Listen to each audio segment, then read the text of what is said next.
Dania marah kepada Romi karena Romi telah gagal membuat Safira lebih menderita lagi. Karena saat ini Safira dan Julian justru malah bahagia. Betapa kesalnya Dania melihat Safira bahagia. Di sini Romi mengintip Safira dengan keponya, ingin mengetahui keadaan Safira saat ini. Karena Romi ingin memastikan bahwa Safira lebih menderita lagi seperti yang diinginkan Dania.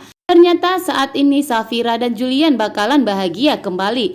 Di episode nanti malam, Julian memberikan perhatian khusus kepada Safira. Betapa bahagianya yang dirasakan Safira saat ini, sehingga membuat Dania semakin kesal dan semakin muak melihat kebahagiaan Safira dan Julian saat ini.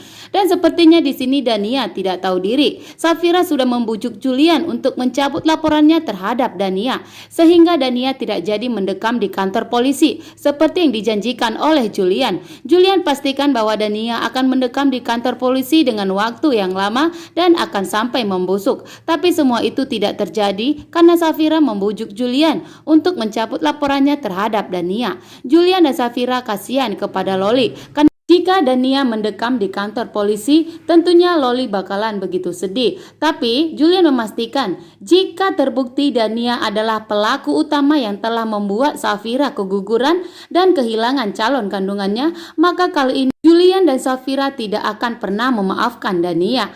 Maka di sini Julian bakalan mencari tahu siapa pelaku utamanya. Julian berjanji akan segera menemukan siapa pelakunya karena Julian dan Safira tidak terima Safira dan Julian kehilangan calon kandungannya. Maka Julian akan memastikan bahwa pelakunya akan segera ketangkap. Saat ini sudah ada pertanda bagus, yang dimana Sisi telah melihat tukang rujak tersebut berkeliaran di komplek. Maka Sisi akan mencari tahu dan akan memastikan akan segera menangkap para pelakunya yang telah membuat Safira kehilangan calon kandungannya. Karena semua orang tidak menyukai yang dimana pelakunya berkeliaran saat ini. Karena pelakunya itu harus ketangkap seperti Dania ini. Karena Dania seharusnya dan sepantasnya harus mendekam di kantor polisi.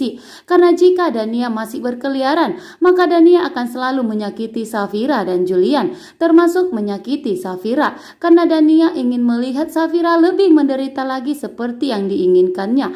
Karena Dania sama sekali tidak ingin melihat Safira bahagia, padahal Safira tidak mempunyai masalah dengan Dania. Tapi entah apa yang dipikirkan Dania saat ini, selalu ingin menyakiti Safira dan sampai membuat Safira lebih menderita lagi. Maka di sini Julian tidak akan membiarkan Dania membuat Safira menderita. Julian akan memastikan akan menangkap semua pelakunya yang telah membuat istrinya mengalami keguguran. Karena itu adalah anak kandung dari Safira dan Julian, anak pertama yang diinginkannya.